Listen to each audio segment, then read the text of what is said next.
আবারও চলে আসলাম কক্সবাজার সমুদ্র সৈকতে। যতবার আসি ততই ভাল লাগে এই সমুদ্র পার। আসলে এক অপূর্ব এক সৌন্দর্য এবং পর্যটক কেন্দ্র। আষাঢ় মাসে কক্সবাজার বিপদ সংকেত চলতেছে। বৈর আবহাওয়া, হালকা হালকা বাতাস এবং রিমঝিম বৃষ্টি।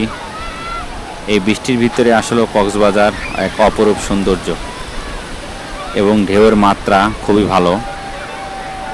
বৃষ্টি, ঝড় তুফান যাই হোক, দেখুন পর্যটক কানায় কানায় ভরা কক্সবাজার। আসলে কক্সবাজার কখনই খালি থাকে না, সেটা শীতকাল বা আষাঢ় মাস বা যে কোনো মাসই। আসলে এখন পর্যটক এই কক্সবাজারে এখন কোনো সিজন নেই, সবসময় আপনি এই ভরপুর পর্যটক পাবেন কক্সবাজারে। সবসময় মানুষ থাকে। আসলে কক্সবাজারে মানুষ থাকলে ভালোই লাগে।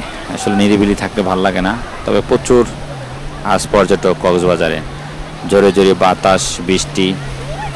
আমার ক্যামেরার সামনে বৃষ্টির পানি পড়ে একটু কালচা হয়ে গেছে। তারপরেও খুবই ভালো লাগতেছে আজকের ওয়েদারটা। এমন ওয়েদার আগে কখনো পাইনি। কক্সবাজার আসছি অনেকবার, আজকের ওয়েদারটা আসলে অনেক ভালো। তাহলে আপনারা দেখতে থাকুন কক্সবাজারের ভিউ, সৌন্দর্য এবং পর্যটক। আসসালামু আলাইকুম।